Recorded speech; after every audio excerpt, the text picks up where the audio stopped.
Right, I'm here with Dennis from Dennaton talking about Hotline Miami 2. Firstly, I got to ask you, how's your E3 been? It's good. I haven't been inside, so I'm having a blast. As you see, we're a little bit different. Whilst most of the interviews we have done being on the show floor or in booths or anything like that, we're actually in a very nice sort of parking lot just opposite E3. Smoky barbecues on. It's pretty idyllic, I have to say, and I love the setup in here. It's fantastic. Now, what we've just seen is your new announcement, which is a map editor for the game. So you guys have basically just went, you know what? You do Hotline Miami 3. Yeah. That's people have been asking for it since the first game. So we are all, been working hard on making it as easy as possible, which took a long time. Okay. But yeah, it's a nice finish for us, because Hotline Miami 2 is the last Hotline Miami that we are gonna make.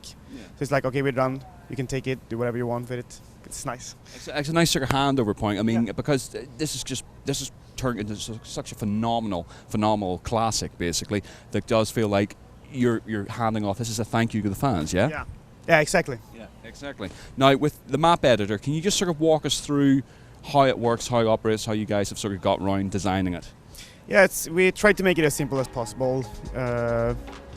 Very basic paint vibe to it. So you have a workspace and there's 5 steps that you're going through.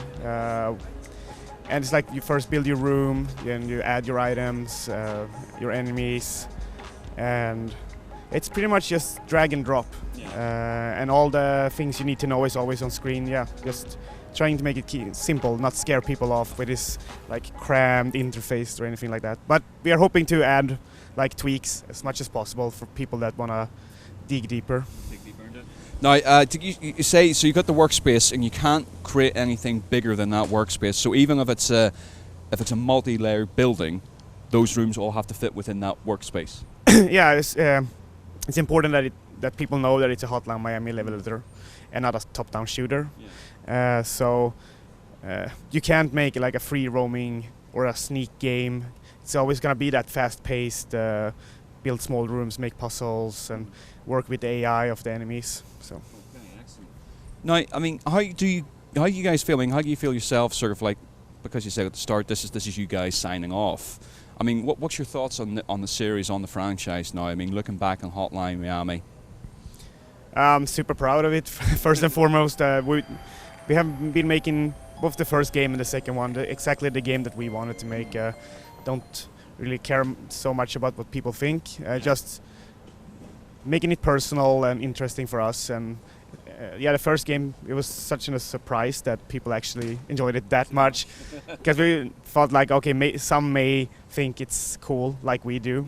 So, but it was nice to see that so many people have been waiting for a game like that.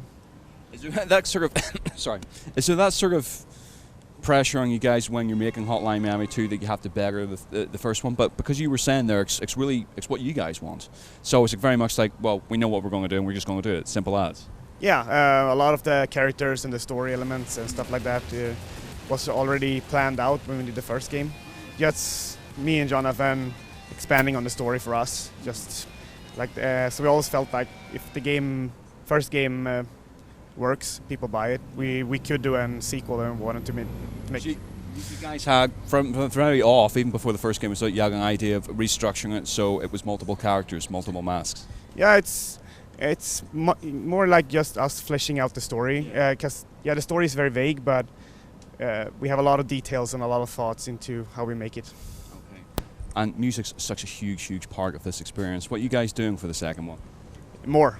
I love it. Simple. It's more. Done. Oh. Yeah, so there we have a lot of guys coming back that we like, and we have a lot of new people that either have sent us tracks over mail, or some people have like tweeted like, oh, this is like a Hotline Miami song. So, yeah. But it's a lot of them. So we have pretty much one song for each stage this time around, and trying to work more with the music and the characters to give each character a certain vibe with the music. So some of them have more like horror movie vibe to their songs, and some have more like action, cool vibe to it, like guitar solos and stuff like that.